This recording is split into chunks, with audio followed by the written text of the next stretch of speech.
दोस्तों नमस्कार। एक सेकंड के लिए आप कल्पना कीजिए कि आपके घर परिवार में कोई फंक्शन है, आप फंक्शन की तैयारी करने के बारे में प्लान कर रहे हैं और तभी आपको पता चले कि आपके सभी के सभी जो बैंक अकाउंट्स हैं वो फ्रीज कर दिए गए हैं। आपके डेबिट कार्ड, क्रेडिट कार्ड, तमाम चीज़ें जो वो ब्लॉक हो चुकी हैं, उससे आप किसी भी तरीके का कोई ट्रांजैक्शन नहीं कर सकते हैं। तो आपके ऊपर क्या बीतेगी? जाहिर तौर पर आप परेशान हो जाएंगे कि अब क्या किया जाए। वही हाल इस वक्त इस देश की जो सबसे बड़ी विपक्षी पार्टी है, भारतीय राष्ट्रीय कांग्रेस, इंडियन नेशनल कांग्रेस, उसके साथ किया जा रहा है। इस देश का जो सबसे बड़ा लोकतांत्रिक त्यौहार है वो चुनाव है।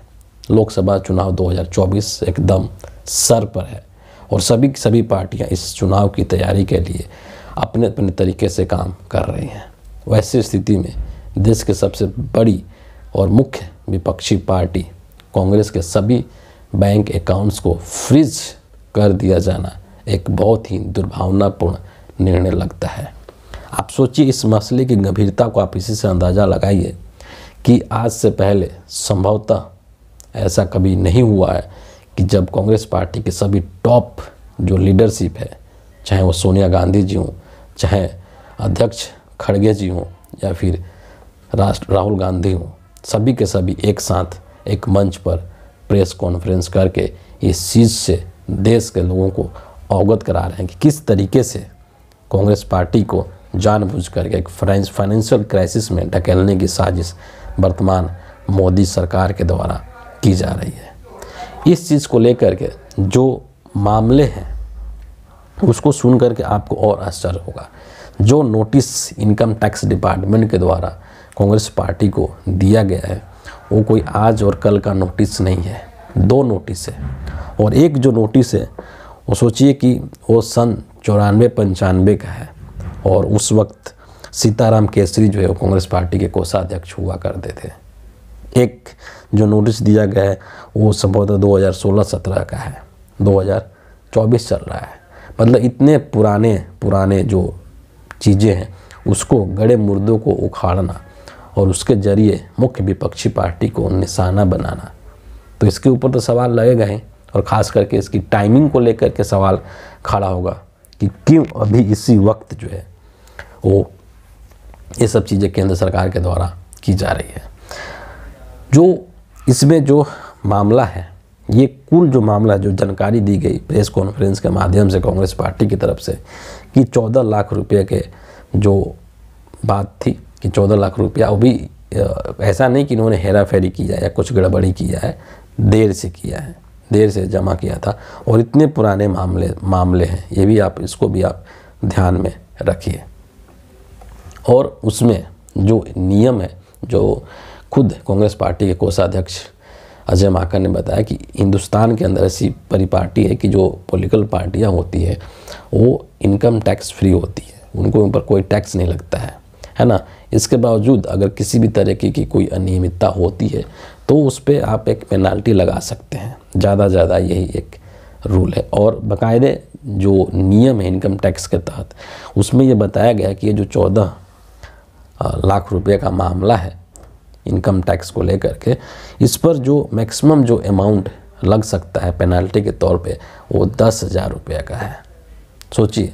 और क्या किया है इनकम टैक्स डिपार्टमेंट में कि ज़बरदस्ती बैंक के अंदर जा कर के और वहाँ पर एक तरीके से बैंक के कर्मचारियों को, मैनेजर को या जो भी वहाँ पर अधिकारी होंगे उनको डरा धमका करके और 115 करोड़ रुपए जो कि कांग्रेस पार्टी के बैंक अकाउंट में था उसको ट्रांसफ़र करवा दिया गया और सारे के सारे बैंक अकाउंट्स फ्रीज हो गए हैं। कोई भी आप ट्रांजैक्शन नहीं कर सकते हैं। आप कल्पना कीजिए कि इस देश का इतना बड़ा चुनाव सर पे है, तमाम तरह की तैयारियां करनी है और जाहिर सी बात है कि उस चुनाव लड़ने के लिए, उन तैयारियों के लिए पैसे की ज़रूरत है और उस पार्टी के बैंक अकाउंट को ही फ्रीज कर दिया गया है, तो क्या स्थिति होगी?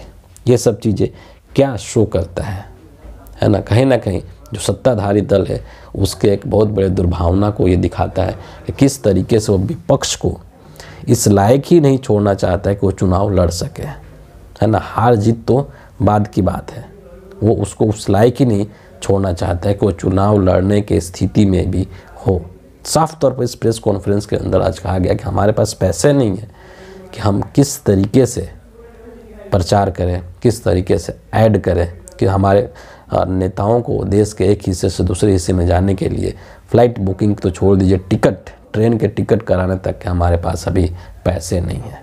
सोचिए, इस देश की सबसे पुरानी पार्टी भारतीय राष्ट्रीय कांग्रेस की आज ये स्थिति हो गई है, और चंद दिनों की जो पार्टी है बीजेपी की, उसके पास अथाह संपत्ति है। राहुल गांधी इस चीज़ को लेकर के बहुत ही आक्रामक हुए और उन्होंने कहा कि हम जो हैं वो हमें इस देश की 20% जनता का वोट प्राप्त है। मतलब देश की 20% जनता हमें वोट करती है। हमारे पास अभी स्थिति ऐसा हो चुका है कि ये पैसा नहीं है काम करने के लिए। उन्होंने सीधे तौर पर इस चीज़ को देश के प्रधानमंत्री और देश के गृह मंत्री के को इस चीज़ के लिए जिम्मेदार ठहराया, और ये सभी जो क्रियाविधि है इसको एक क्रिमिनल एक्टिविटी कहा। और उन्होंने ये भी कहा कि ये सभी चीज़ें पिछले काफ़ी समय से हो रही है। 1 महीना पहले भी इस तरह का न्यूज़ आपने सुना होगा, और तब से लेकर अभी तक इस देश की कोई भी संस्था कुछ नहीं कर रही है। ना तो इलेक्शन कमीशन कुछ कर रहा है, ना ही कोर्ट्स कुछ कर रहे हैं। तो राहुल गांधी ने सवाल उठाया कि कैसे हम मान लें कि इस देश के अंदर लोकतंत्र है। लोकतंत्र के अंदर तो विपक्ष की भी उतनी ही भूमिका होती है जितनी सत्ता पक्ष की होती है, और कहा जाता है कि बल्कि विपक्ष का होना एक मजबूत लोकतंत्र के लिए सबसे ज़्यादा ज़रूरी है, क्योंकि विपक्ष जो होता है वो सत्ता पक्ष को सही ट्रैक पर लाने की कोशिश करता है। सत्ता पक्ष अगर कुछ गड़बड़ करती है ना, जनता के कल्याण के विरुद्ध अगर कोई नीति या कानून बनाती है, तो विपक्ष के जो लोग होते हैं वो उसको सही दिशा दिखाने की कोशिश करते हैं। विपक्ष की इतनी महत्वपूर्ण भूमिका है। लेकिन अभी वर्तमान जो केंद्र की मोदी सरकार है, वो ऐसा लगता है कि विपक्ष को ख़त्म कर देना चाहते हैं, चुनाव लड़ने के लायक ही नहीं छोड़ना चाहते हैं। तो किस तरीके से माना जाए कि इस देश के अंदर लोकतंत्र काम कर रहा है? ये स्थिति तो एक तरीके से अघोषित आपातकाल की तरह है, और अक्सर इस चीज़ का जिक्र किया भी जाता है कि ये जो काल है, नरेंद्र मोदी का काल जो है, ये इस देश के अंदर एक अघोषित आपात काल है, और बल्कि उससे भी ये बदतर है। तो ये एक बहुत बड़ा क्वेश्चन मार्क है, बहुत बड़ा प्रश्न है, खड़ा करता है। और इस चीज़ को लेकर के मैं 1-2 चीज़ें यहाँ पर आपसे शेयर करूँगा, लेकिन उसके पहले जो है मैं आपको कुछ ट्वीट्स दिखाना चाहूँगा। राहुल गांधी ने क्या कहा है कि नफरत से भरी असुर शक्ति ने लोकतंत्र की हत्या करने के लिए कांग्रेस के बैंक अकाउंट को फ्रीज कर दिया है। जो श्रीनिवास बीवी है वो क्या कहते हैं कि मोदी जी ने कांग्रेस पार्टी को चुनाव लड़ने से रोकने के लिए इनकम टैक्स डिपार्टमेंट से AY मतलब असेसमेंट ईयर 1994-95 की फाइलें 30 साल बाद खुलवा दी। ये आदमी प्रधानमंत्री नहीं कायर है।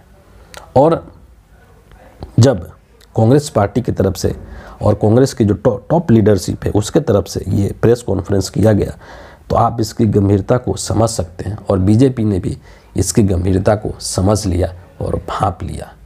लेकिन बीजेपी तो बीजेपी है, वो सत्ता पक्ष में होते हुए भी इस तरह के विलाप करते हैं जैसे कि वो विपक्ष में है। और जो बीजेपी के जो अध्यक्ष हैं, राष्ट्रीय अध्यक्ष JP नड्डा, जिनके की पार्टी के अंदर ही कोई सम्मान नहीं है, उन्होंने कांग्रेस पार्टी के ऊपर तरह तरह के लांछन लगाने की कोशिश की और बयान भी दिए।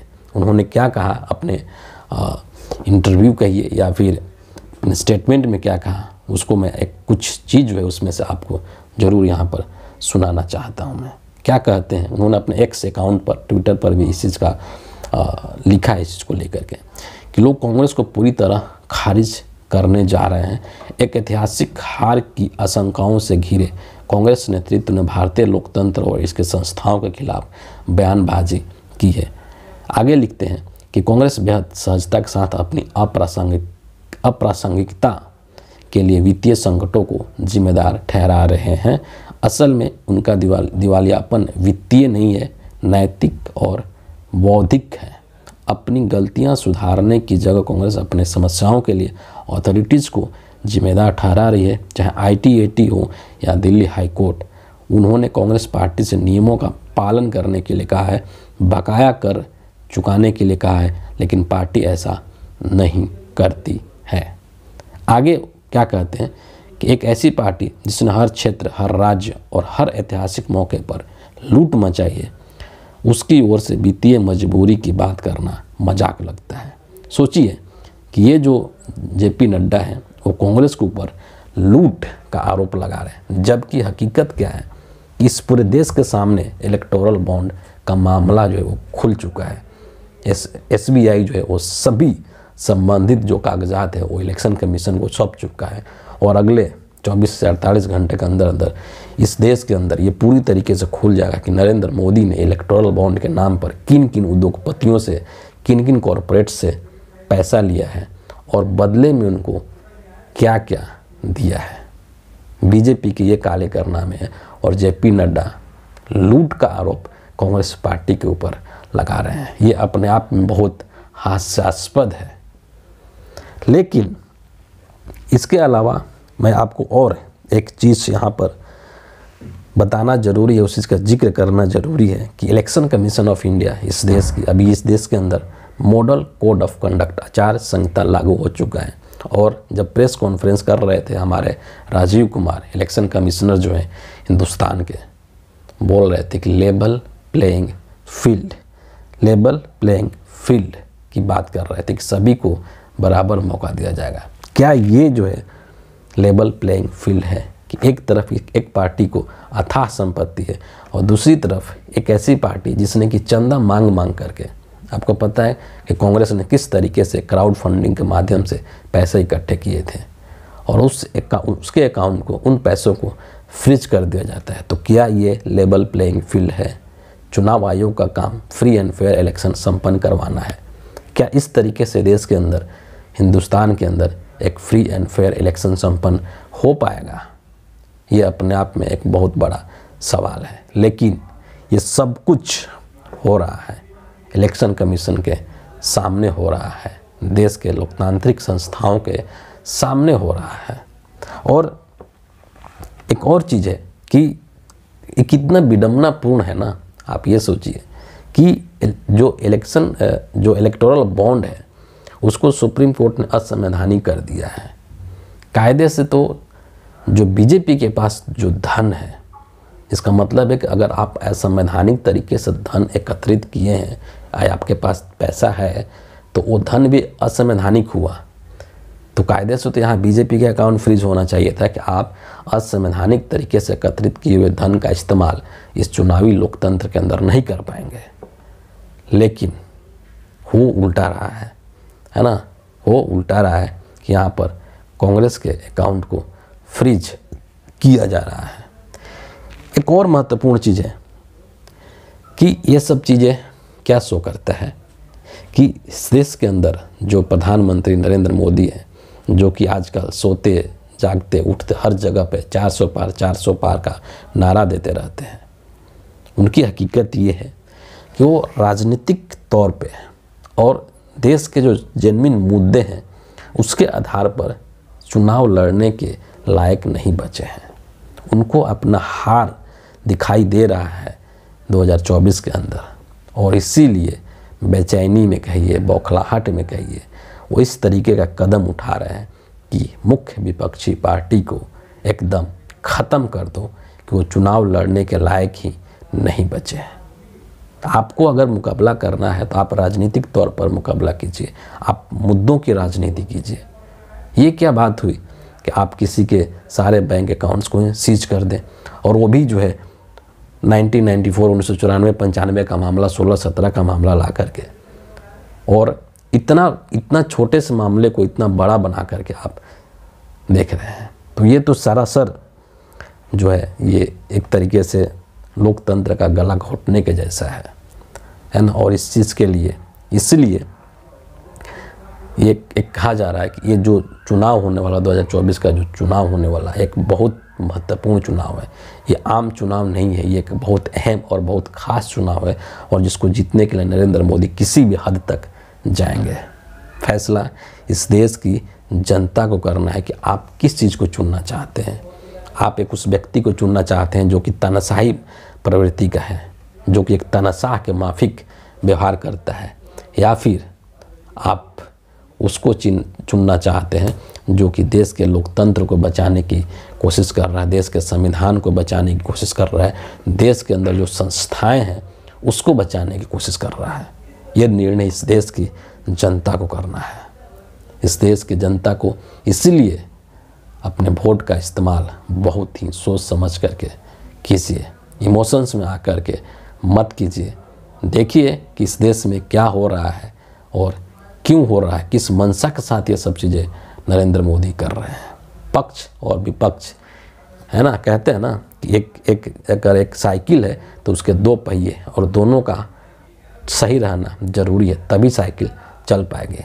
उसी तरीके से लोकतंत्र के दो पहिए हैं, सत्ता पक्ष और विपक्ष, और दोनों का सही रहना जरूरी है, तभी जाकर के लोकतंत्र जो है वो सफलतापूर्वक चल पाएगा। नहीं तो लोकतंत्र बैठ जाएगा, ख़त्म हो जाएगा और वो बन जाएगा तानाशाही में तब्दील हो जाएगा, है ना।